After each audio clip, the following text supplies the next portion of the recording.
Welcome back to JB Reviews. We are about to do something fun today. So I am going to get this bad boy dynoed. So if you're not familiar with the new Ram trucks, this is a Cummins, this is a high output. Ram says that this truck puts down 400 horsepower and 1,000 pound-feet of torque. We're going to test that claim today. Let's get started. Big shout out to Adrenaline Auto here in Frederick, Maryland. If you guys don't know Andrew, I've heard a lot of good things about this guy. So feel free to give him a shout out. Let him know that you saw this video. And yeah, like I said, he's gonna go ahead and get the truck dynoed for us today. Mikey P's actually coming too, so you'll see his truck numbers also. So stay tuned for that.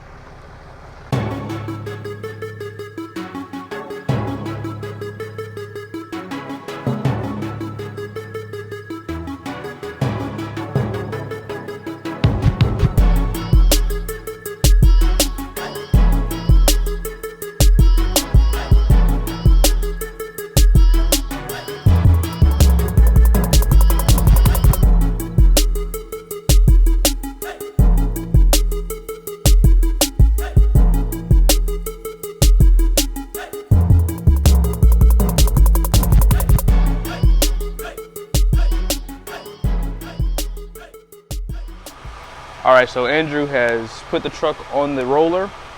He's gonna start strapping it down, and we're gonna see what kind of power this bad boy puts down. I'm so excited, I cannot wait to see what the number is.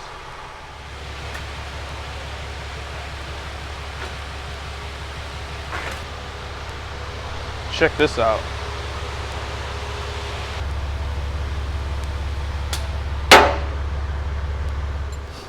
All right, so he's setting everything up on the truck right now. He's getting it all tied down. He did let me know that this is gonna be a dyno jet. So that's gonna help us figure out what kind of power this truck's gonna put out.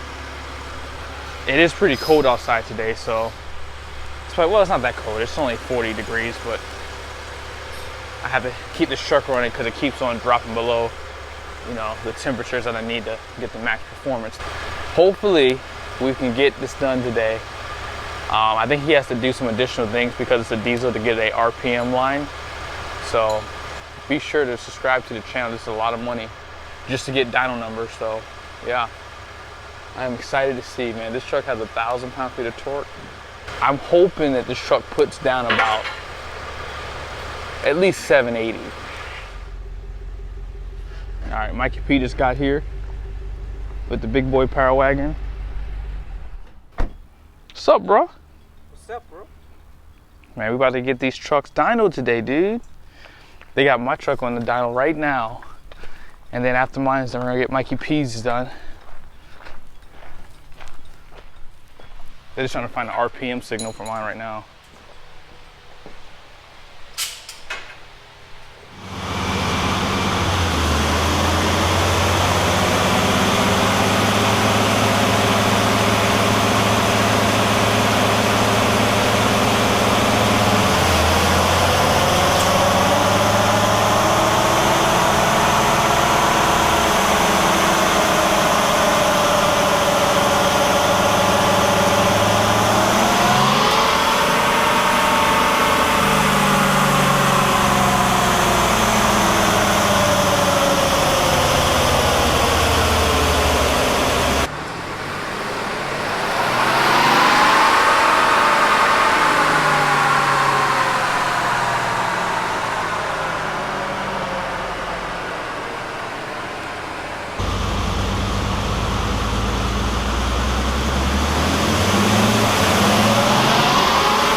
Now, I don't know if you guys can see, but in this picture, you can see the cutoff lines where whenever he got into it, it would kind of cut off. So that's kind of why the readings were just really bad. The best one I got was 576, so just as an FYI.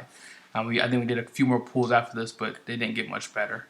I lost the signal was lost right here, and then it regained it at the end. So I'm going to try to adjust that a little bit. Okay. See if I can get. But here's the one if you want. There's the one over engine speed or tire speed. Wow.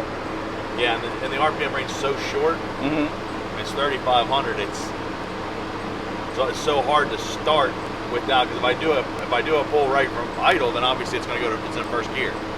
So I got to be enough in first gear that I can get it, but try to get it not to downshift. So and this is how much work has been done to this. Oh no, there's nothing done to this. Okay, then that's probably a very, very accurate number. So 576 to the wheels? Torque, yeah. Oh yeah, torque, yeah. Yeah, that's probably a pretty accurate. Well, I'd like to see the RPM be a little bit more steady because it calculates horsepower off of that number. So that way the calculation I know is right if I see it go all the way through. So. Okay. All right, I'm gonna engine speed. I'm gonna try to bring it a little closer. All right, cool. All right, so I'm not sure if you guys heard him, but it looks like we're just losing, some signal. He had to use an additional wiring to get a signal from the RPMs, and because diesel engines don't have a long RPM range, it only goes up to 3,000 RPMs. He's not able to get like a true accurate reading. So 576 is what he was able to pull, which was the best pull that we got so far. So hopefully he's gonna try it again and see if we can get a better number.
So 14, and see those two numbers are very close. And okay. I would probably say that those are probably going to be your best numbers to go. And I think this is going to be more of a peak, but we can kind of look at it. Okay. So 13, 14 were two really, and that's the last two I did. And that it's going to affect it slightly because I started with first gear. So let's go out 13, 14. Yeah, see, it still can't calculate that first gear.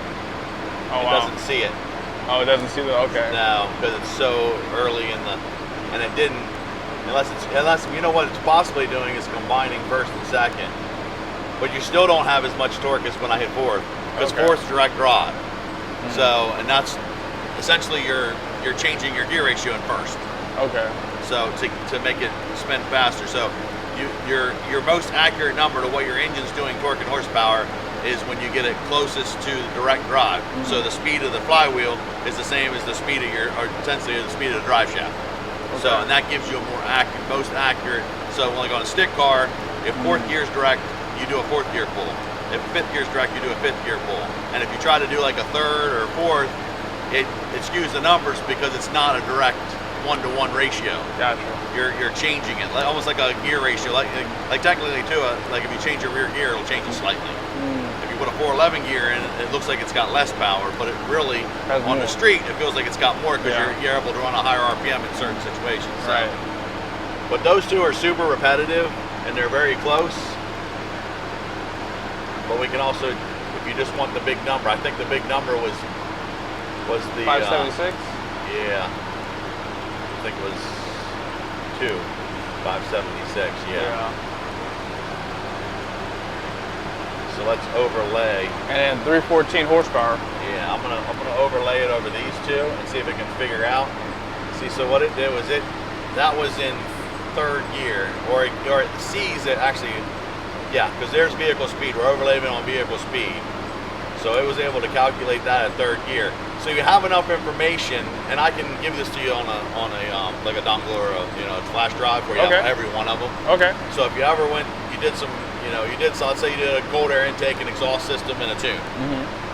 We could go back and look at these gears and say, okay, well, it made a big number here on when we were trying to sample 6th gear.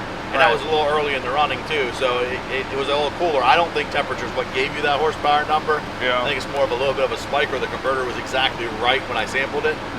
The all gear is more accurate, Okay. but for a good number.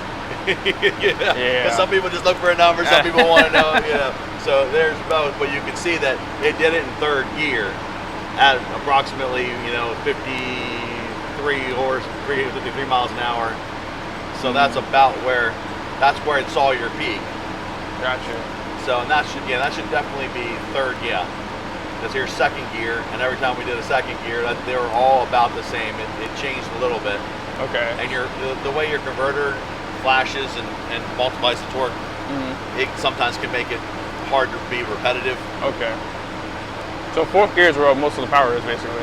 Fourth gear, when we were doing the all gears, where we were seeing the 500, approximately 500 to 515, and that was very repetitive in fourth gear. But like I said, we do any modifications to the truck, we can always we'll try to duplicate this and try to duplicate the all gear, and then we can lay it over, and you'll be able to feel, yes, I got 20, 30 horsepower added by doing these modifications. Gotcha. Okay. All right. Sounds good. Do you want me to leave that one in on the printout that you want, or do you? Oh yeah, that's fine. You can do that. Cool.